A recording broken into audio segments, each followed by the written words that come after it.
Thank you for providing us this medicine, healing us and teaching us how to heal ourselves. I've done some pretty crazy things in my time making Vice documentaries, but this is the craziest thing I've ever done. Bufo can help you deconstruct all the beliefs, all the thoughts that are not working for you. Sorry, I'm sorry. It's a cycle and you don't know how to stop. How aware were you of what you were doing when you were under the effects of the Bufo? You're totally unaware of your body. When I took the hit, my soul left my body. I feel like I died. That felt like being hit by a lightning bolt. There's no going back.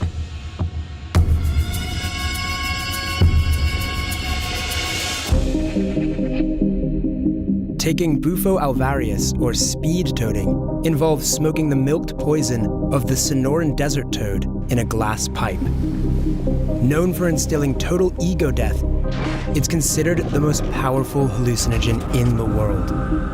And it's increasingly being touted as a remedy for mental illness and addiction. This should be for everyone because it can really heal.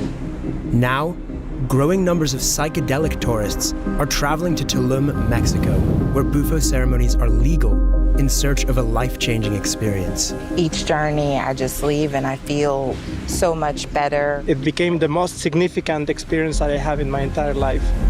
But for some, the experience can lead to lasting trauma. This should not be administered if you've had a severe trauma. It did the opposite of help.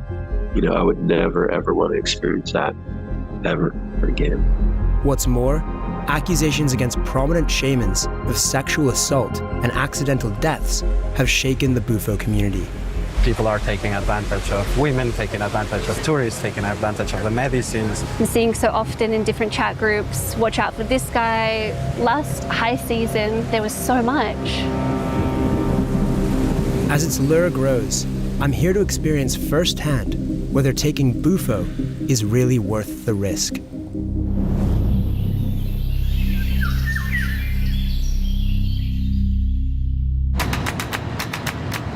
We're about to arrive at the Bufo alvarius sanctuary, which is basically where the hard sell to tourists begins in the form of billboards on the high street. Toad ceremony.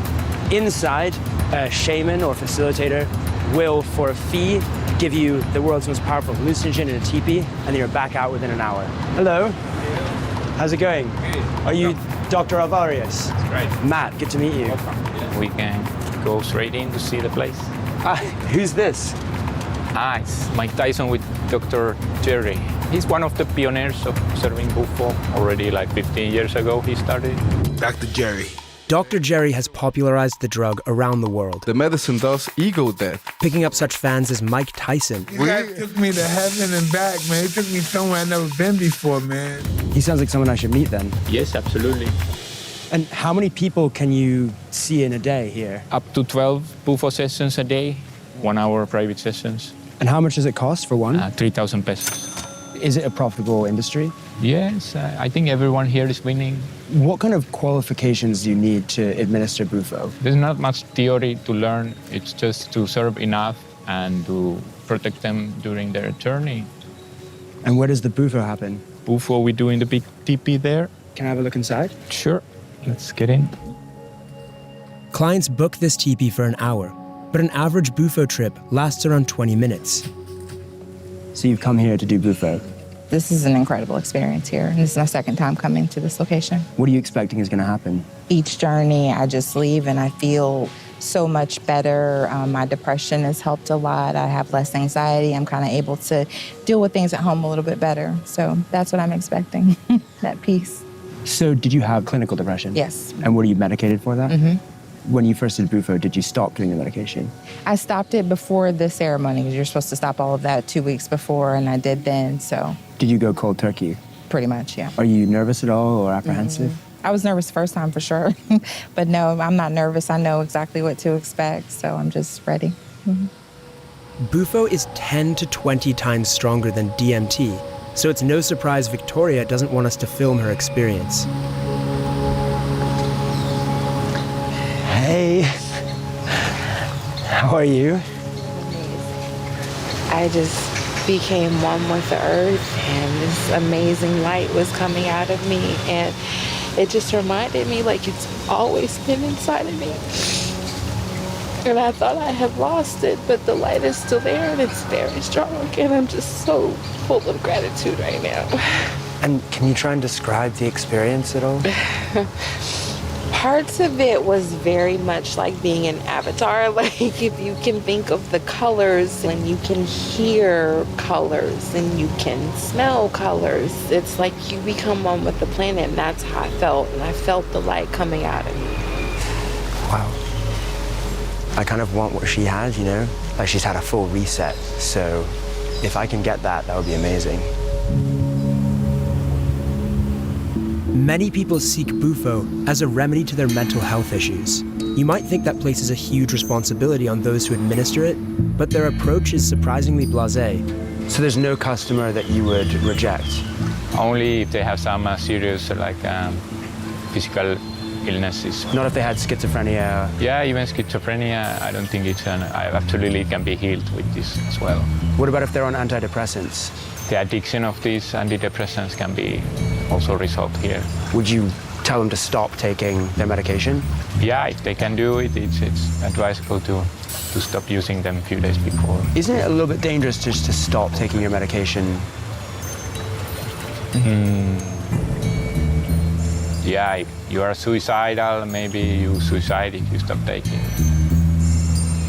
It can be lethal to mix antidepressants with Bufo, but going cold turkey without medical supervision is equally dangerous, as is administering such a powerful psychedelic to people at risk of psychosis. My preconception about taking a psychedelic as strong as ayahuasca, which this is that you go into the jungle, there's a shaman, there's probably some drums being banged. This is next door to a Burger King. Away from the high street, there are freelance shamans who administer the drug in more natural settings. This practice, the way I serve it, it's not something that I took a course or a training to facilitate. Eamon was a corporate banker from Mexico City who was transformed so profoundly by Bufo that he left his job in order to administer it to others. When you're in that situation of giving the world's most powerful hallucinogen, what does that feel like for you? And it's the most fulfilling job I've ever had. Today, one of his clients is taking Bufo for the first time. Bufo, I definitely believe that it's a sacred medicine. It can help you deconstruct all the beliefs, all the thoughts that are not working for you. The effects of Bufo on her aren't immediately visible, but internally, a psychedelic experience is unfolding as her ego begins to leave her body.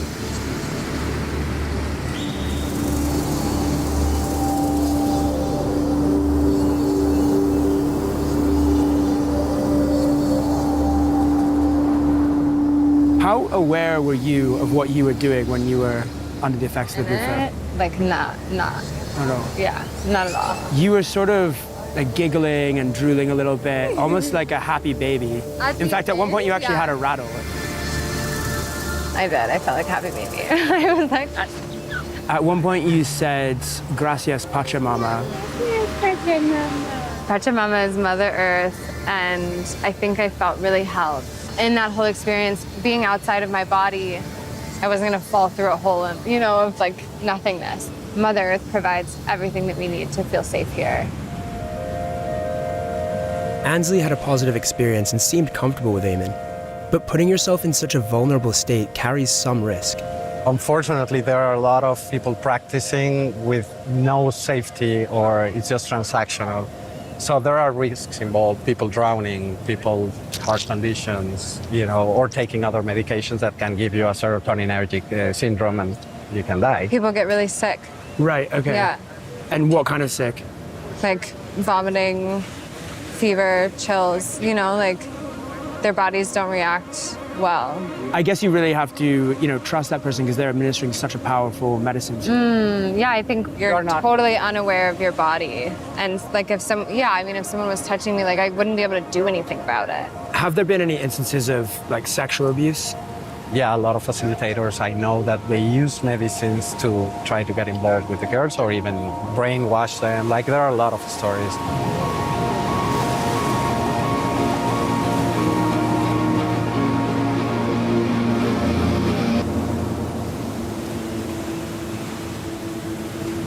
Shannon knows how easy it is to fall into the hands of a fake healer. There are so many vulnerable people here, and it's really easy to take advantage of them. A lot of it, the tactics, it's either fear or flattery. You know, I can see how special you are. I can see that, you know, this thing can be changed. And if you come and work with my medicine, and if we do these things together, then absolutely you're going to finally be able to live the life that you want to live. And I've been in that position. And what's tough is that there's so much shame already around sexual abuse. And then you layer psychedelics into it and the abuse of power, and I feel like it just gets complicated, and there's even more guilt and shame. And you know, maybe did I bring this on myself, and do I want to talk about these things? And people come here looking for healing, and sometimes you stumble into the wrong people. It's pretty obvious that Bufo is an incredibly powerful substance, but also that the people who administer Bufo, the shamans, they're interacting with people at their most vulnerable. There's one shaman in particular who we keep hearing about. Who's this? Mike Tyson with Dr. Jerry. How did you first find out about Dr. Jerry? It was watching a Mike Tyson podcast. Tracy had an experience with Dr. Jerry that he says took a toll on his mental health. It took me 6 months to recover. I'd fall asleep, and then I'd wake up because this giant portal thing would open up, you know, and vibrate in front of me. I couldn't sleep. I was having panic attacks all day long. My mind was so fractured, like I couldn't drive anywhere, I couldn't do anything. That fear from that Bufo experience didn't go away. A series of allegations against Dr. Jerry Sandoval were published in an open letter in 2019. These include lack of aftercare, rape, and sexual assault. We've even heard allegations that someone died medically while under his care and was brought back to life with CPR. My soul left my body. Like, my heart stopped. You had to do CPR. I feel like I died.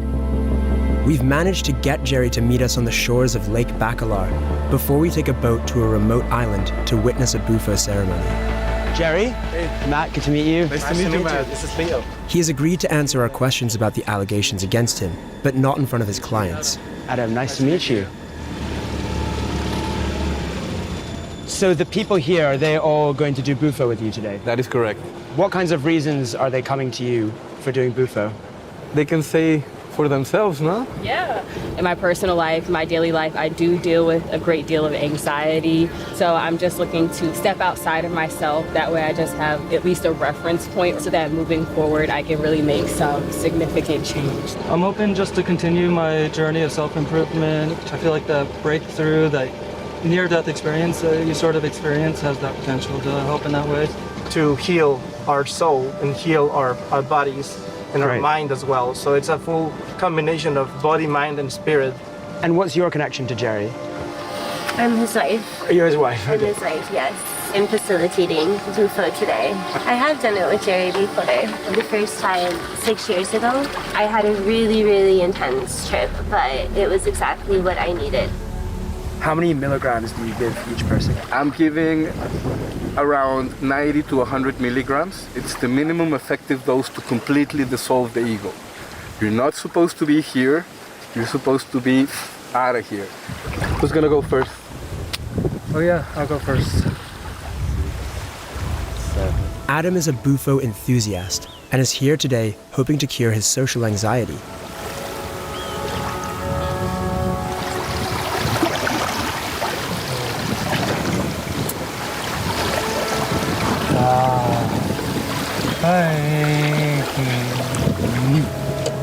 It looks like his soul is repeatedly pressing the snooze button on an alarm clock set by reality.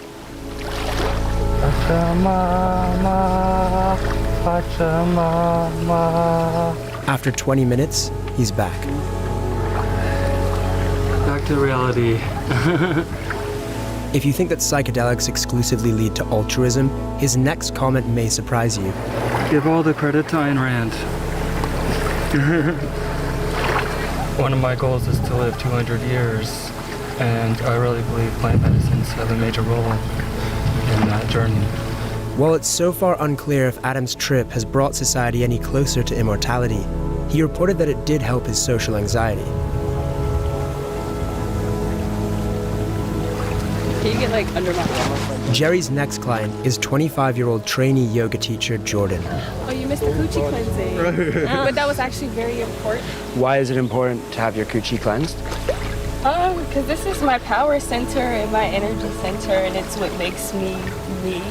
I hope to have a very orgasmic and blissful experience. Spirit guides, transdimensional beings of light, allowing me to be a clear, open channel of your infinite love, light, wisdom, healing energies in the Christ consciousness. Peace on earth begins today, and it begins within me. Aho. 2,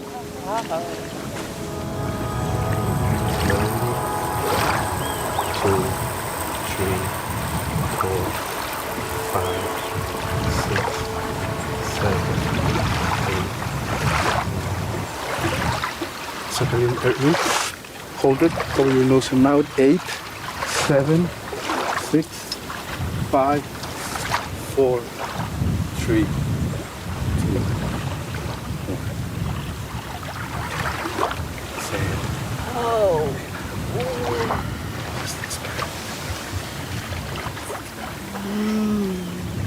As soon as Jordan inhales Dr. Jerry's 100 milligram dose of Bufo, she loses total control of her body.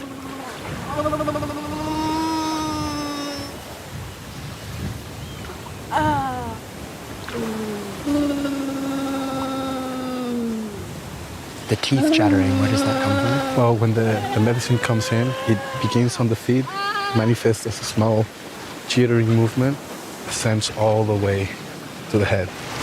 Very important not to confuse it with convulsions, seizures, because a lot of people are like, whoa, she's, no, it's completely normal, it's expected. It's the ascension of the medicine towards the brain.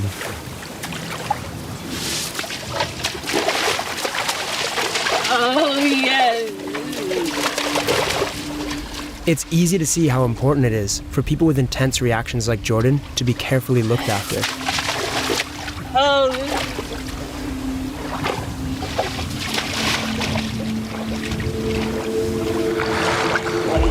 I need help.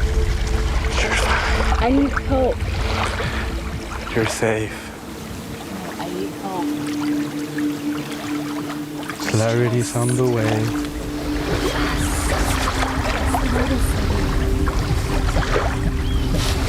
Good girl. Yes. Yes. Sorry, I'm sorry. I'm sorry. I don't know how to let go. Just let it go. In the middle of it all, Jordan seems to gain some lucidity. Can I have some more, or should I go? You want round 2? Is that okay? Let's ask the doctor. Dr. Jerry. She would like another. Yeah, no, she had a huge process right now. We don't want to, She asked for another one, but you were like, no. No, she had a process clearly. So if we give her another, then she would have a high risk of having integration issues. A lot of constant reactivations and stuff. No need for that. Yes, okay. So it's important to know when it's enough. Minutes later, she slips back into her trip. I don't let go. If you resist it in the initial phase, and you fully relax eventually, then the toe takes you for a second spin, which is the case. It's happening. Ah, okay.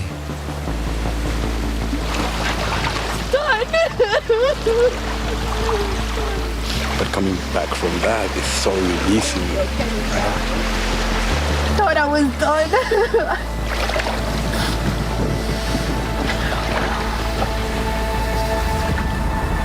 Jordan's experience outwardly appeared difficult, but when it stopped, she became ecstatic. Had she achieved inner peace, or was she happy because the traumatic thing was over?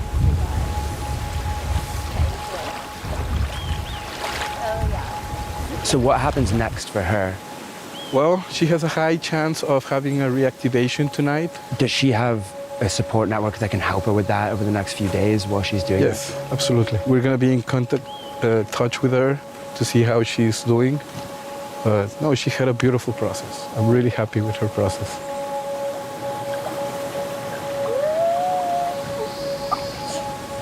She did it. The third person who's going to do Bufo today with Jerry is going to do it floating in the water. Let's hope he doesn't have a reaction like the last person.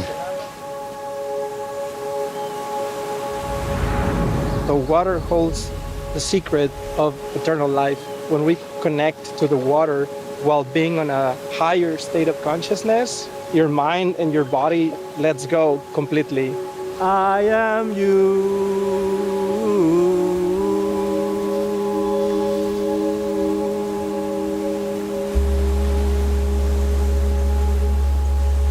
And you are me.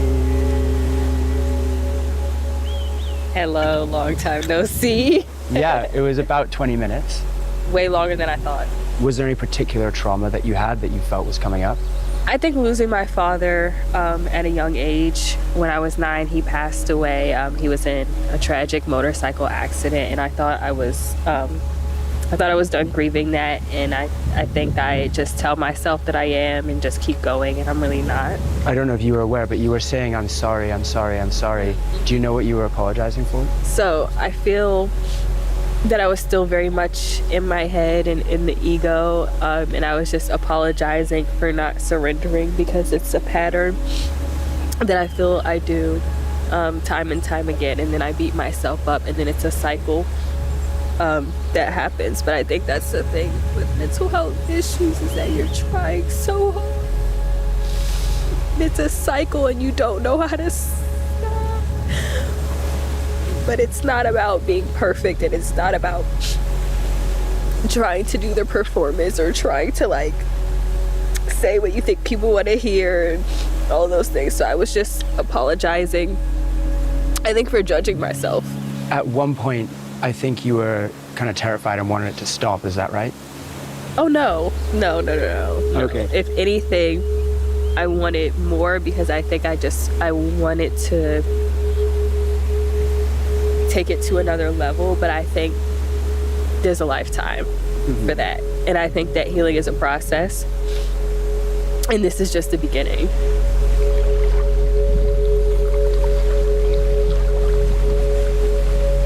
Dr. Jerry's clients today seem positively transformed. Yes, well done, everybody. But some of his past customers claim their experiences were far worse. There was no help. He actually told me to eat a cheeseburger, take Xanax, and take a cold shower. One even claimed that she had medically died under his care. I started on the bed and everything was one way, and then I woke up on the floor with Jerry standing over me, like looking kind of panicked. I knew something was wrong. We contacted several of the accusers about the contents of the 2019 open letter, but none of them were able to provide a source for the sexual assault allegations who would go on record. Although one woman said she woke up topless with his crotch in her face. There was a letter published about you. Absolutely. What's the story with that? The allegations of rape and fraud are simply untrue. All of my organizers, especially female organizers, are always present when I'm administering the medicine to a woman. Me as a medical officer, I have the obligation as an OBGYN, as a gynecologist, if I'm going to explore a woman, there has to be a female nurse or a female figure there, you know? We spoke to 2 women who claimed that either their pulse completely stopped or they became totally unresponsive while taking Bufo with you, and one of them thinks maybe that you even had to give them CPR. No, that all happened in her mind. She went through a powerful ego death that when she came back, she actually thought I brought her back from the dead. I never moved from my place where I was, but that all happened in her mind. We spoke to another woman who says that when she came to from the Bufo, her top was off and that her head was near your crotch. No, but it is very common that's the exhibitionist reaction. A lot of people, upon exposure of the molecule, they strip naked. And of course, if that happens, if a woman gets naked, I very humbly and politely might grab a sheet and cover her. There have been some people who allege that they've had psychosis or lasting mental effects after taking Bufo with you? If you see the number of people I'm serving, which is, thousands of people, of course, it's expected that a very minority is gonna have complications. There's certain diagnoses, mental diseases that are not gonna benefit from this experience and wind up actually in a worse place before exposure. So what kind of precautions do you take to make sure people like that don't come take Bufo? Well, we screen them. Initially we do a screening. I do a medical interview to assess that they're in good conditions for the medicine. But at the end of the day, you never know. People can always lie. My only regret is that I didn't have enough time to spend with them, but I do believe I've done way much more good than harm. It is conceivable that given the power of the drug, one could imagine any scenario could have happened while they were under the effect of it. Unfortunately, that then becomes the perfect smokescreen for any allegation, whether it's true or not. The sole admission we did get from him was that he does to some degree regret not being there for the people who now say, after taking Bufo with him, they have lasting mental effects. It's clear that there are huge risks around Bufo because it puts vulnerable people in an even more vulnerable state. But I keep hearing these stories about how it has profoundly improved people's lives. I feel that in order to understand whether Bufo is truly worth the risk, there's no way around trying it myself. I've signed up to one of the industry's most premium shamanic Bufo packages. Thank you. But before I'm even introduced to a Bufo shaman, I'm told I need to go through a whole schedule of spiritual foreplay first, complete with Kundalini activation exercises, a Mayan sweat lodge, and a cenote dive.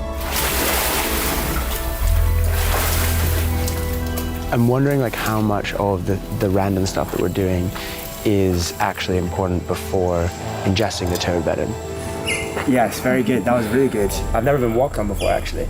But yeah, it's just feeling like a kind of parade of novelties right now.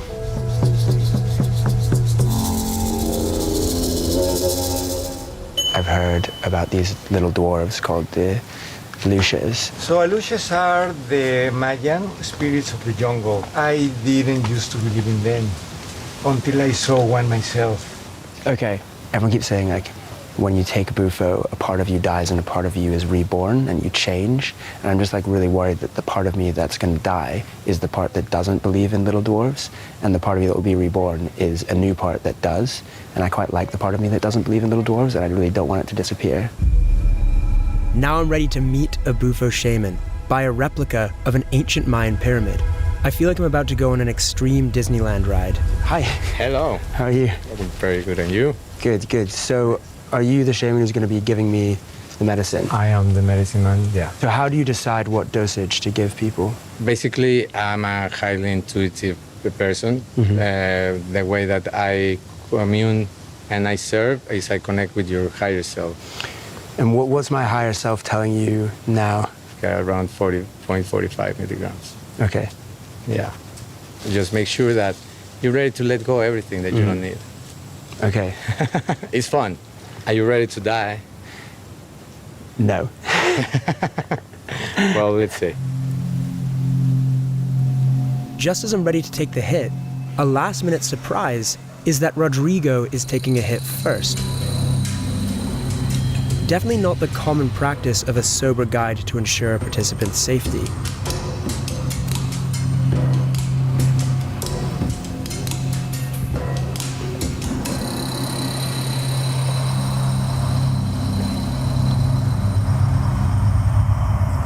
The Bufo smoke feels painless, just like air, and the taste I can only describe as primordial.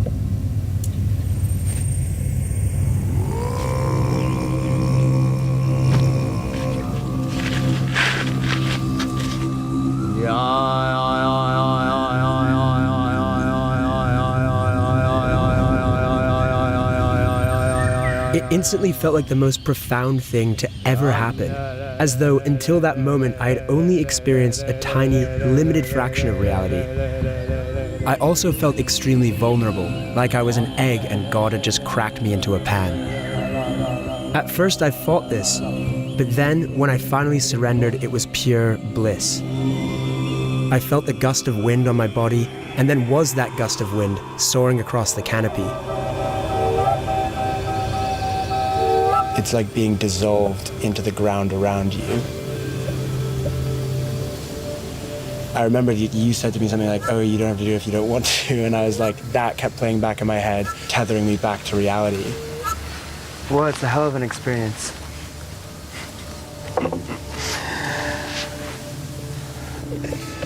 Did you see the elves? I didn't see elves, but the elves were nothing compared to what I saw. So I just woke up from the craziest dreams I've ever had in my life, and I have to say, I feel pretty amazing. I feel like colors are more vivid. It's like there's a path that was overgrown with weeds, and then it's been cut back, and now you know that you can go through that path. Because the effects are so earth-shattering, many shamans now offer an integration session to help you digest your experience. How was your sleep? Yeah, I slept really, really well. Things seem a little bit less stressful. So if I were to call you a couple of weeks from now and say, you know, I've had some sort of reactivation or flashback, or I'm finding something difficult, would you be there to... For sure, yeah, for sure. That's what I encourage. What about the dark side? What about the people who are administering Bufo incorrectly? What are the risks there? Sleep paralysis, depression or schizophrenia. There's many irresponsible sexual activities. Is it true that there have been cases of sexual assault occurring during Bufo ceremonies? There's many kinds of abuses. Yeah. It needs two for tango. Like, there will not be a resonance of a victim if there was not a perpetrator. So also analyzing what brought that person into that experience too.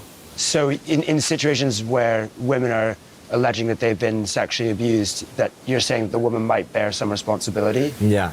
Really? Yeah. I've been in ceremonies not of mine holding, that girls comes with like skirts, like mini skirts. Okay. And bringing this into this environment, like creates a reaction from the man, of course. But we're talking about, you know, terrible crime that's incredibly traumatic being perpetrated on a woman, whether she's wearing a skirt or not. That doesn't mean she but in any way deserves that. I need to... I'm not, I don't want to interject, because I think maybe, are you confused of what he's trying to say? Do you mean when somebody's under the influence, the girl is trying to influence the man? It does sound like you're victim blaming, which is worrying if you are in a position of power. No, I'm not giving someone a powerful drug. For example, like this. I think sometimes there's a language barrier, so I don't think that's what this means. If a woman is abused in a ceremony and she was wearing a skirt, does she bear any responsibility for that? We have to hold ourselves responsible of what experience we go into. If I go into a cave and I fall down and I die, who is the responsible? Me, because I entered the cave. I was feeling amazing this morning, but integration therapy has left me feeling weird. He literally said it takes two to tango. It takes two to tango, but it takes one person to commit sexual assault. That's an absolutely crazy viewpoint from someone who's administering a powerful drug to people at their most vulnerable. He's on the drug when he performs these ceremonies. So if there's no third party there and the person administering the drug has that viewpoint, that's a pretty worrying situation. It sort of makes you think, you know, how far do those views spread amongst shamans here? And is there essentially a rape culture amongst shamans in Tulum?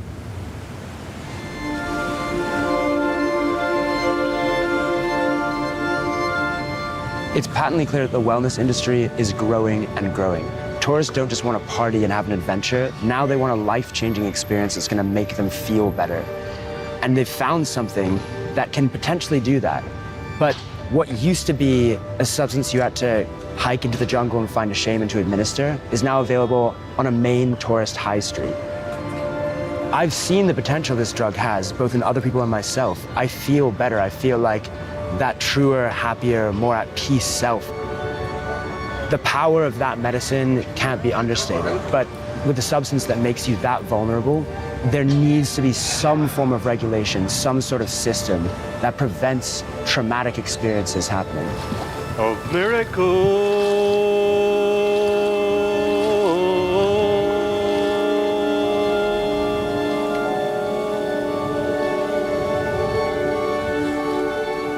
and telepathy.